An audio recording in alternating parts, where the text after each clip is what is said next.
semua, perkenalkan aku Rizky Namukaromah dari program studi Sosiologi Fakultas Ilmu Sosial dan Ilmu Politik Universitas Muhammadiyah Malang.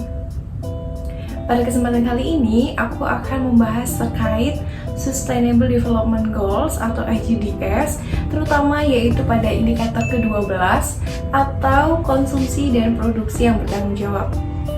Untuk video lebih lanjutnya, mari kita simak video berikut ini. Ironis, kondisi laut Indonesia kini berada dalam situasi kurang beruntung. Polusi sampah plastik telah menjadi permasalahan dunia. Banyuroto, zona 1 di Kelurahan Banyuroto. Itu kawanan ternak kambing yang dilepas pemiliknya di pesisir. Dari Kementerian Lingkungan Hidup dan Kehutanan menunjukkan mengakhiri polusi plastik. Bangsa-bangsa atau PBB. Situbondo, Jawa Timur, saudara mencari makan di tumpukan sampah. Yogyakarta sudah kelebihan kapasitas bahwa Indonesia menghasilkan 34,85 juta ton timbunan sampah pada tahun lalu 2022.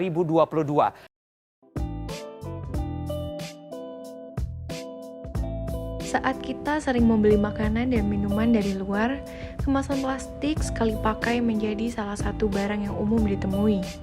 Hal ini akhirnya menyebabkan penumpukan sampah plastik yang sulit terurai dan merusak lingkungan. Timbunan sampah plastik di Indonesia telah mengalami kenaikan secara signifikan dalam beberapa tahun terakhir.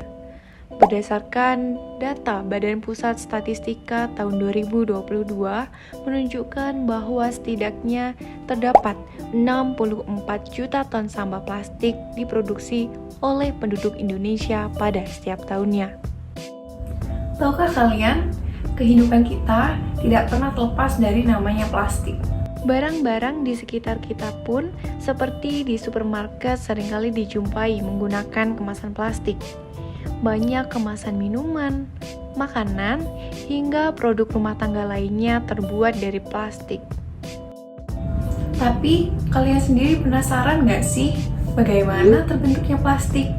Produksi plastik pertama kali berkembang setelah Perang Dunia Kedua atau sekitar tahun 1940-an, sehingga permintaan akan barang-barang konsumsi yang lebih murah dan tahan lama meningkat. Plastik akhirnya menjadi solusi yang ideal karena dapat diproduksi secara massal dengan biaya yang relatif rendah.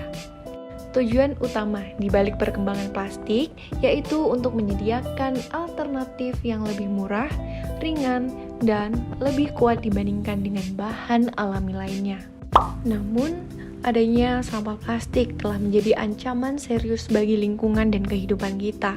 Setiap tahunnya, jutaan ton sampah plastik berakhir di lautan dan berujung mencemari ekosistem serta merugikan kehidupan laut, termasuk satwa seperti ikan, burung, dan penyu.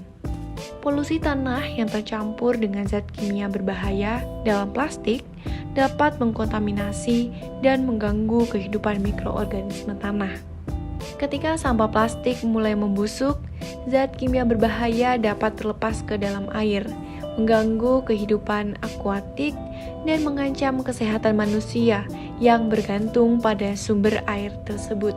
Serta ketika terjadinya pembakaran plastik, zat kimia beracun yang terlepas ke atmosfer dapat menyebabkan masalah pernapasan dan berdampak pada perubahan iklim. Adapun cara yang dapat kita pergunakan untuk mengurangi terdapatnya sampah plastik di kehidupan kita yaitu dengan menggunakan reusable bag atau shopping bag sendiri.